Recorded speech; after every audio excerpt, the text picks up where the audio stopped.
Hi, it's Shadow Hero 90, welcoming you to my show, Sexism in Movies and TV, where I more or less call out the insane level of misandry that these retards in Hollywood put in both film and television.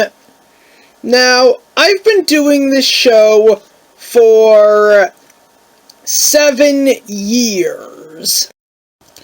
But the reason as to why what you'll be seeing this season could be worse is the fact that it's marketed towards children. A demographic that doesn't exactly know how the world works and can easily be misled.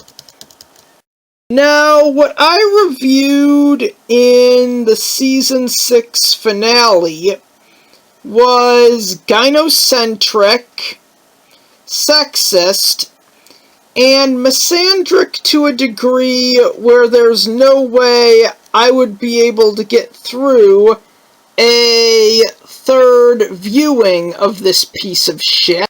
I'm currently working on this book. In this book, I'm going to be proposing a theory. And part of that theory is that gynocentric shows, like the ones that I will be attacking this season, are the reasons why young boys and young men have such unbelievably low self-esteem. And it's because that all of this sexist bullcrap is marketed to kids. So, anyways, I welcome you to the 7th season of Sexism in Movies and TV. Okay, now, this is a video that I never thought that I would be making. Ever since I was 4, I pretty much viewed the Casanova archetype with disgust. And ironically, I looked at the Casanova archetype the same exact way that feminists looked at, well, most movies and TV shows aimed at women.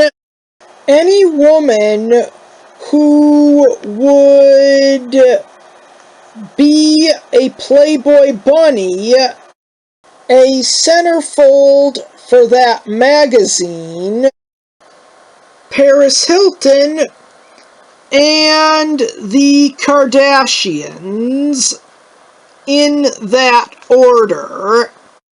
When I was a kid, I used to look at this archetype and think, for crying out loud, have some goddamn self-control. And it really doesn't help that, for some reason, all these studios have this deranged idea in their head that all men are essentially like this. Especially since the moron writers never really gave characters like this any character development whatsoever, regardless of how long the franchise ran. Unless that is, the franchise is a movie, then it would make sense why said pervert wouldn't get any character development. But it's easier to develop characters on TV rather than in movies. But that's beside the point. And yeah, this was actually the topic I had saved for this season's finale, because I actually have been hearing things on the internet about Johnny Bravo possibly being revived again. Now, this is a topic that I never really thought I would be making into an episode of sexism in movies and TV, let alone it being a season finale. But with the potential of a third Johnny Bravo revival, and the fact that the third season was actually good and didn't revolve around that one joke, and that was the season that actually kinda did give Johnny character development and hobbies and characters to play off of, so that season didn't default to that one joke, causing the show to actually show its true talent, being movie parodies. I actually felt this topic was an obligation, the perfect way to end this season, even though there were other topics that I could have used. So anyways, with that said, now I'm going to be defending the one archetype, or one of the very few archetypes I couldn't stand as a kid, the Casanova.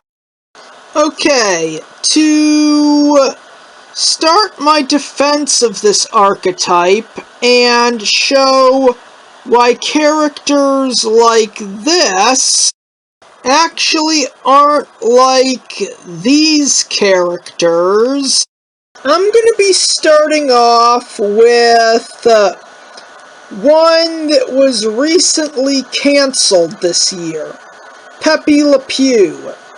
Now, the crux of his character is that he thinks this cat is a female skunk and is constantly hitting on her. But the thing is, it's a misunderstanding. He doesn't know that she's a cat. Usually it's that white paint falls on her in a streak, making her look like a skunk. And someone on Reddit actually had this fan theory that Pepe Le Pew is actually a clueless idiot and not a rapist.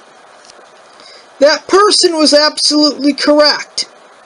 The crux of this guy's character is that he's a socially clueless moron. He isn't a rapist.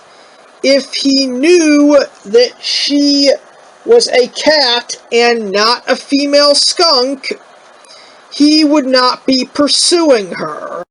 Okay, Johnny Bravo, who was the inspiration for this list. Like Pepe Le Pew, he's absolutely not a rapist, not a misogynist, not a chauvinist. He's a socially clueless moron. The reason Johnny Bravo never gets the girl is, well, it boils down to two factors. One, narcissism. He legitimately thinks the world revolves around him, even though whatever's taking place in the location he's at has nothing to do with him or any of his interests. And two, a lack of social skills. When everyone you're around is limited to family, your best friend, and a little neighbor girl, when you venture outside of that, you are going to have terrible social skills. And this is coming from someone with 0 friends. And that's kind of the joke. We kind of have this guy who was originally supposed to be an Elvis impersonator, who you'd think would have all these women chasing him, but actually has none. And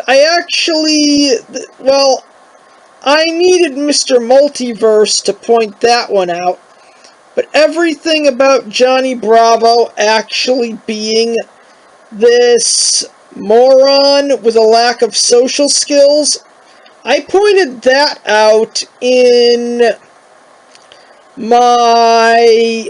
the video where I reviewed Witch a Woman, an episode of Johnny Bravo that was so misandric that I'm pretty sure Cartoon Network actually got wise and realized that they needed some male characters for Johnny to play off of, or they might end up getting a lawsuit from some really concerned fathers.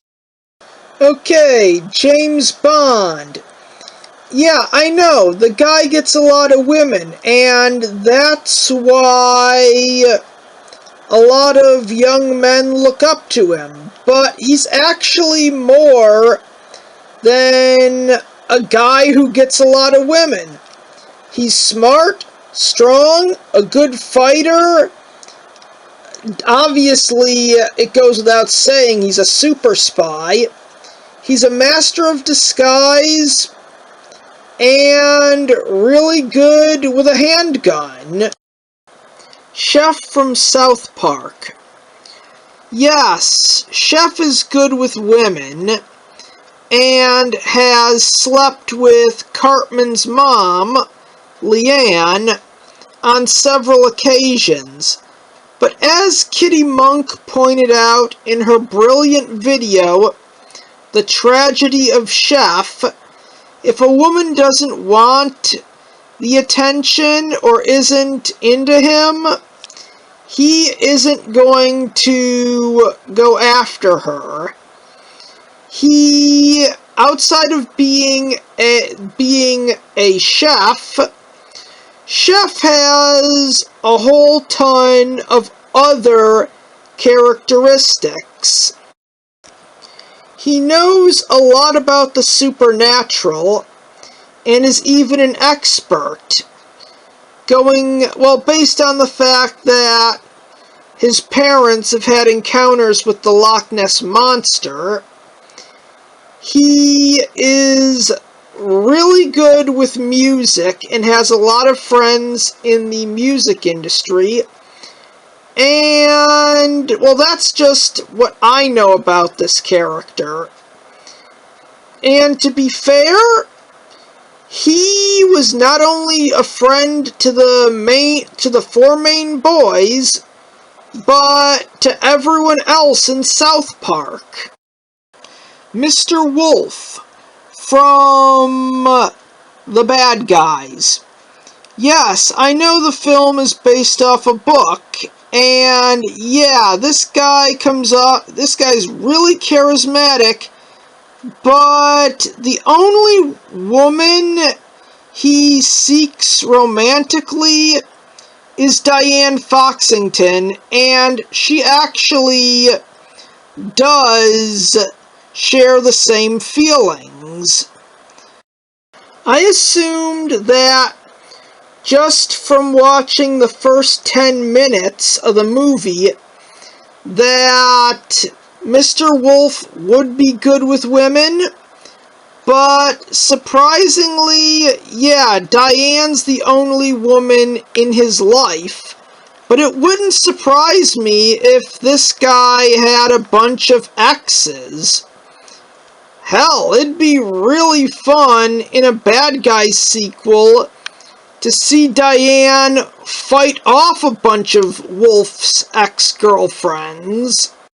And outside of being charismatic, Wolf is extremely intelligent, strong, a good fighter, a master thief.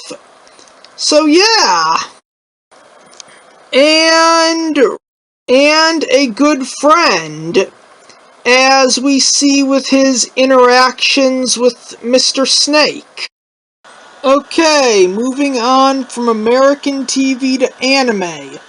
Spike Spiegel from Cowboy Bebop.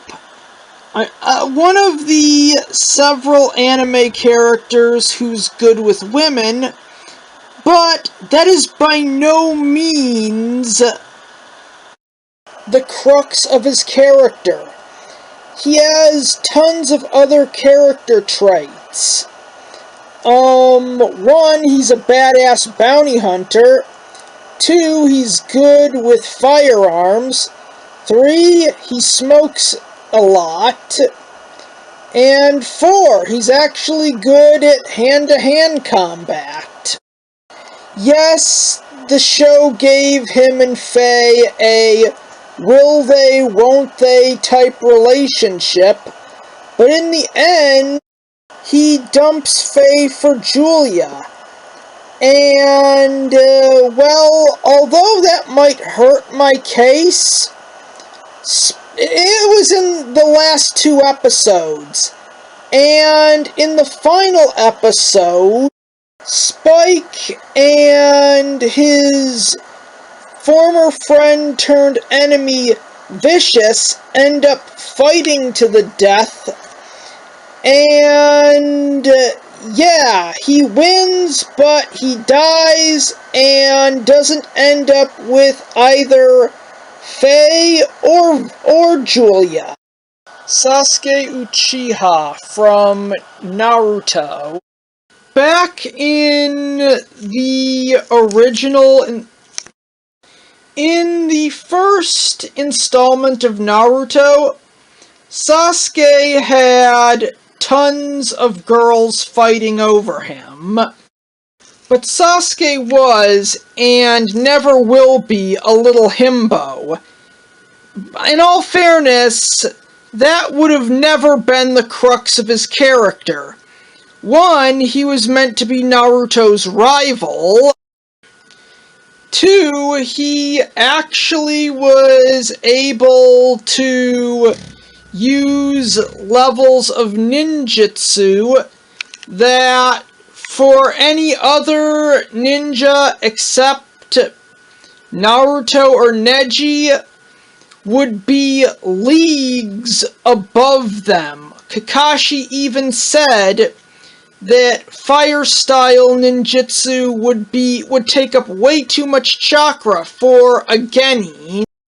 3, he's an excellent fighter, and to be Naruto's rival, he'd have to be. In fact, he was able to learn the Chidori, which is a Jonin level lightning-style jutsu. And not only did Sasuke learn this technique in less than a month, but also to prepare for his fight with Gaara, he also mastered the Iron Fist style of taijutsu, the same style that Rock Lee used who fought Gaara and almost won. So yeah, both Chidori and Iron Fist were things that Sasuke was able to learn in less than a month.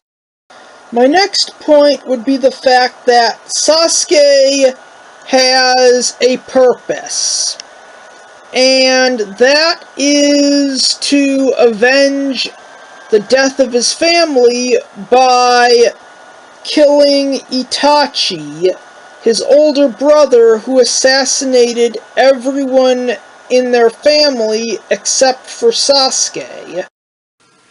Like Sakura, Ino was once fighting with all the other girls over Sasuke. And after Sasuke betrayed the Leaf and went AWOL, she eventually got over her crush on him, and she was the only female main character, except for Sakura, who actually had a crush on him.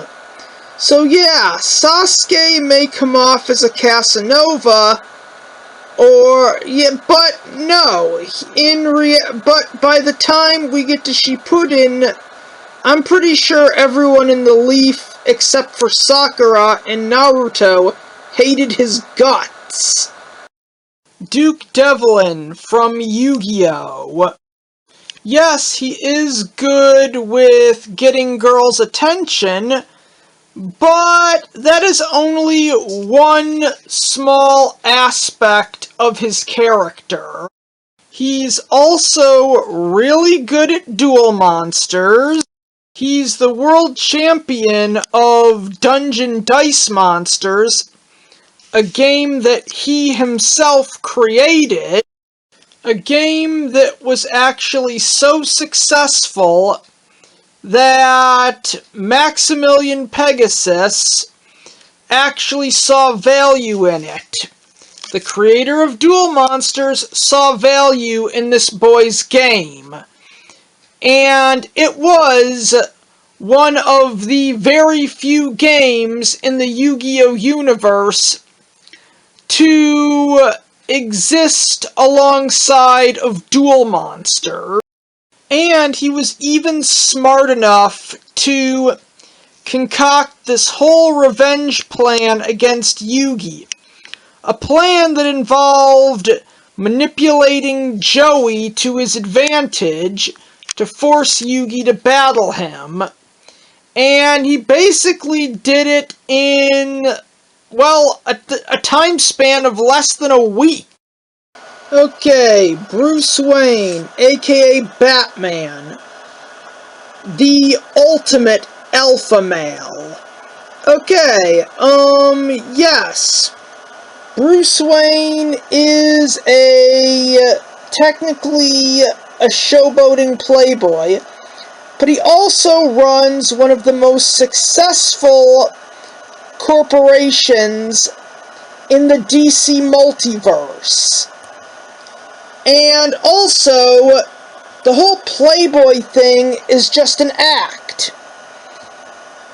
He's Batman most of the time, and he spends most of his time beating up criminals in the Arkham Road. This, what you're seeing here, is just a facade so that no one ever suspects that he is this. Bruce Wayne acts like this for the public so that no one will suspect that this equals this. And then there's kind of the fact that he runs a massive corporation. It is mentioned in the comics. I read it.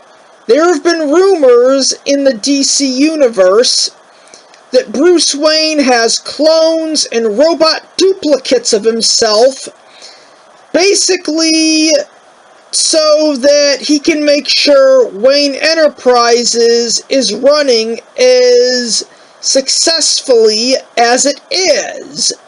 He's that good at both being a businessman and a superhero, the world's greatest superhero, might I add, that what you're seeing here is basically an act to fool the public into thinking he's only a businessman and is not the vigilante keeping Gotham City safe. If anything, Batman or Bruce Wayne, they're one and the same, is the ultimate role model for any boy, and the prime example of what a man should be. Okay, now I'm going to be talking about young Casanovas. Characters such as Number 19th Century from Codename Kids Next Door, and Techno Bear from Harvey Beaks. Ironically enough, I am not going to be defending these characters, as Number 19th Century was basically a pompous, entitled womanizer, and that basically what led to his downfall and him being decommissioned, even though I don't think he turned 13 yet. He may have, but yeah, it still led to his downfall. And if he did turn 13, this image right here, well, let's just say it's giving me some bad vibes. I'm not going to say anything else, and I'm going to move on. Hell, in an issue of Simpsons comics where they brought back Frank Scorpio here, who was a parody of a James Bond villain, their parody of James Bond had that as his Achilles heel.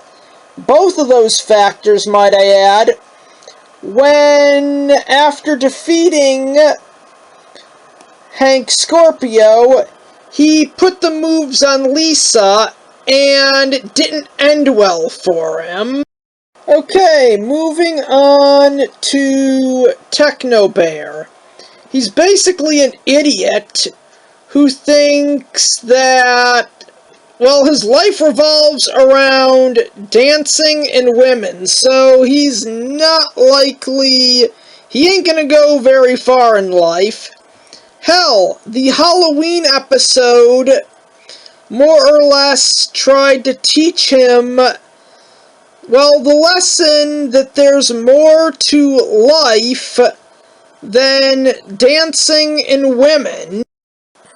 The only time on this show that the character Dade actually made sense and didn't sound like an absolute killjoy was in the episode Terry Bear during Techno Bear's identity crisis, when he said, and I quote, "If you ask me, he looks as lewd as ever."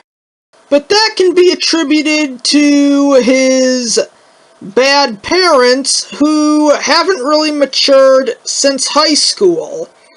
Yeah, they're adults, yet they still act like they're teenagers. They have a kid, but by no means have they bothered to mature, or even think that, hey, we have a kid now, maybe we should act a bit more responsible.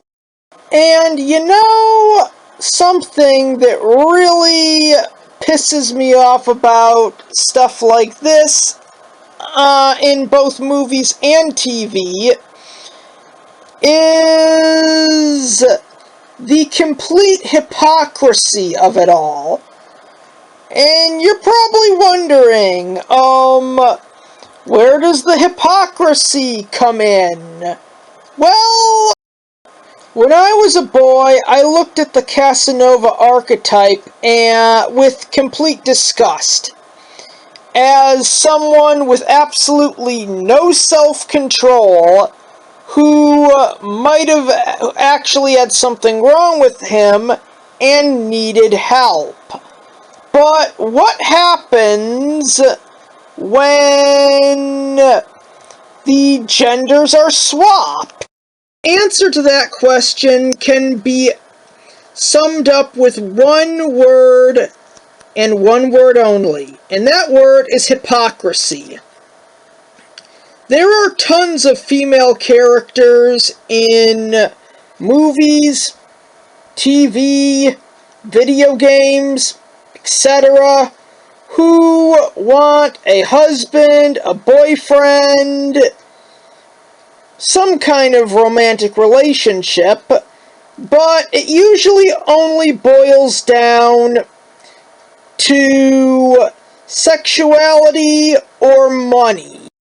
Hollywood from Cool World basically acts like a prostitute and obsesses over actually having sex with a human man so that she can become a real woman, and nearly throws both Earth and Cool World into the crossfires of annihilation by doing so.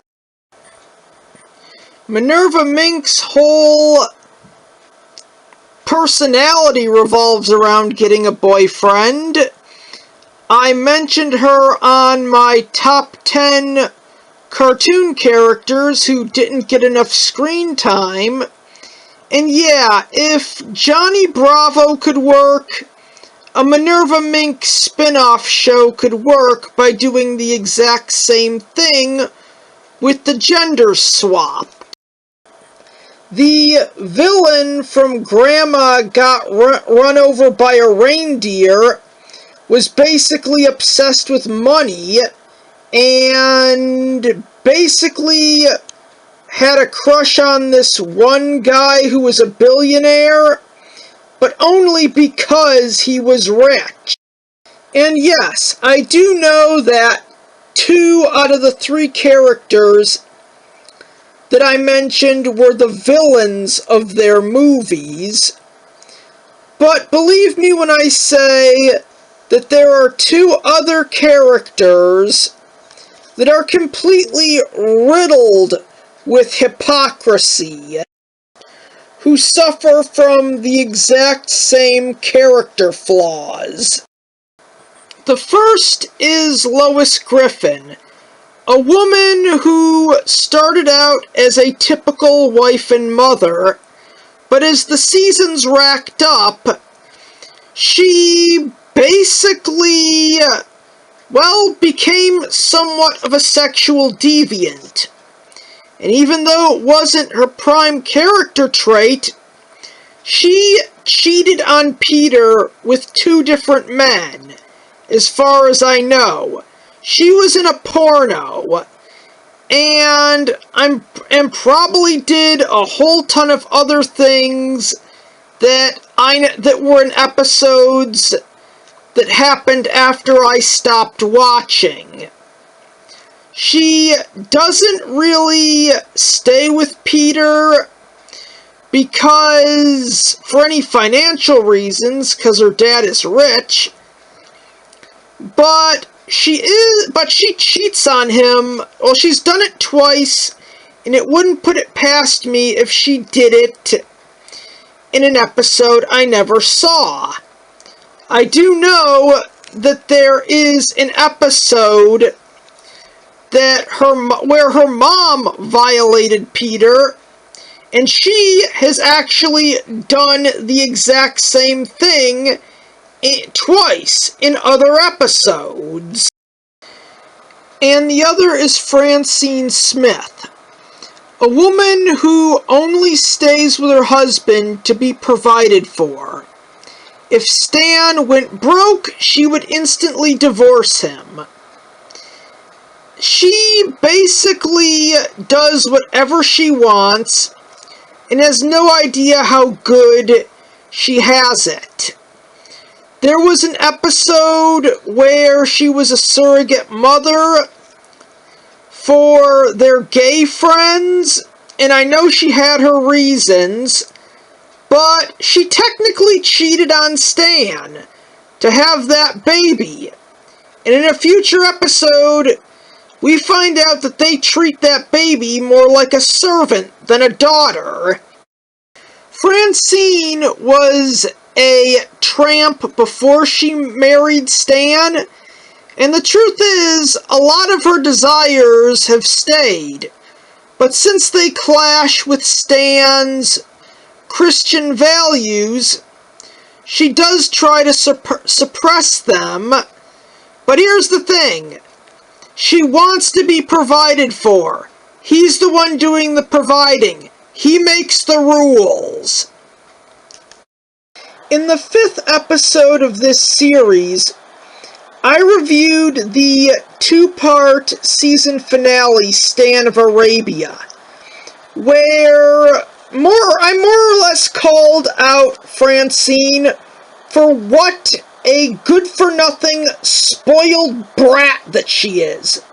She couldn't give up one thing for her husband, and that makes an episode like Shallow Vows even worse, and makes it clear that Francine, in this episode, deserves the treatment she gets. She acts completely entitled. She's a spoiled brat, and despite the fact that she only stays with Stan to be provided for, she acts like what he wants doesn't even matter. In all fairness, I'm just gonna say it. This should have been American Dad's series finale, and it should have ended with Stan going back to America with Steve while leaving Haley and Francine in Saudi Arabia, where they end up doing something to get stoned to death. Hell, if you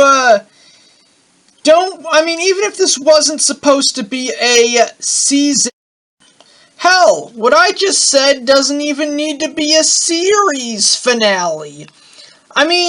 This could have been the ending of season 1. Stan and Steve could have left Francine and Haley in Saudi Arabia, leaving their fates uncertain, but most likely they end up dead, and Stan's second wife replaces Francine in the rest of the series. It wouldn't have gone over well with the idiot public, but it would have been a just ending, and this little slut would have gotten exactly what she deserves. Hell, Disney owns both Fox and Star Wars now, so, American Dad could easily end with a Star Wars crossover, and a good ending there would see Stan selling Francine and Haley to Jabba the Hutt. Francine is a complete hypocrite. She admits that she only is with Stan to be provided for, meaning he makes the rules, and she has the gall to undermine his authority time and time again. In all fairness, this is the type of hypocrite who deserves to get divorced and end up spending the rest of her short life living on the streets as a bum. Okay, I've spent this entire video rambling on and on about what a Casanova is. So now allow me to explain what a Casanova is not. A Casanova is not a pervert, and he is not a rapist. If there is anything more I can say about that trope is that there is indeed a difference between a Casanova and a rapist. And the difference basically falls in line with the fact that the woman that the Casanova flirts with actually wants the attention, or is attracted to him in some way.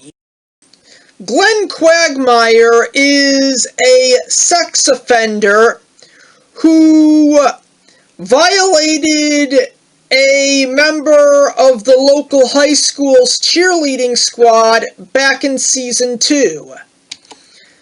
Desert Punk is basically, he made it clear in a very early episode of his show, around Volume 2, back before box sets became the big thing, that he was going to force himself onto this vixen that he had taken captive, because that's how the rules of the Desert Punk universe work.